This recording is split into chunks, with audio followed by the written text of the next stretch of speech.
1. Rewriting history. It is high time for Africans to take a bold stand and rewrite a new history, a history that is truer, stronger, and more deeply rooted in our traditions. Lobola was never about enslaving daughters or making families pay tribute to colonizers. Our daughters were never for sale. Families came together through marriage to build clans, to build wealth, and to build community. Polygamy, elopement, musengabere, and other practices were community-building strategies, not moral failings. Colonizers distorted these systems, putting price tags on women and making it seem like marriage was a transaction. And this harmful view is still around today. 2. African woman and man. The rise of Western feminism has changed how power works, but not always in a good way. African women were once 150%. Holding invisible power, deep wisdom, and real authority in the family and in the community. African men were 50%, visible strength, warriors, and protectors. But their power was not independent. It came from the woman's energy. Today, women have been pushed from 150 to 20, chasing false ideas of independence while losing their natural power, their spiritual power, and their social power. The men, the 50%, also suffer because without the right guidance from women, they are lost and disconnected from the real source of their authority. 3. The African math. The original African equation was 50-150. Woman, 150%. The invisible power, the backbone of clans, the spiritual guide. Man, 50%. The visible power, the protector, the face of authority.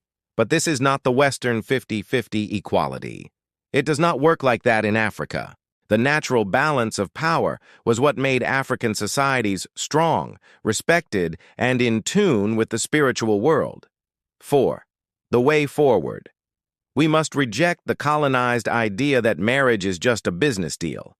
Sons and daughters are not things to be bought and sold.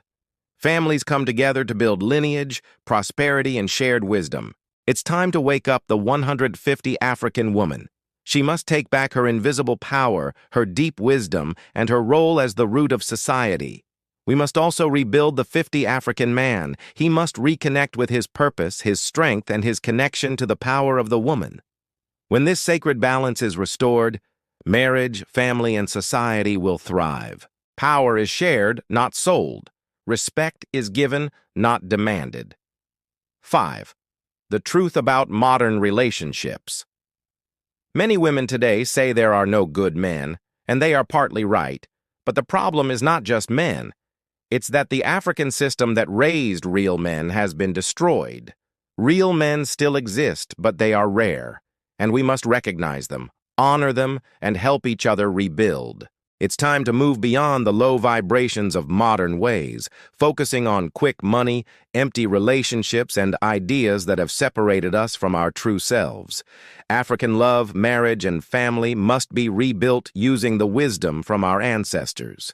This way, our union will be stronger, wiser, and more true to the original African spirit. Now let's continue the conversation in the comments section. Share your thoughts and experiences. Your voice matters. Together we can shape a better future for our communities. And if you found this message valuable, don't hesitate to show your support.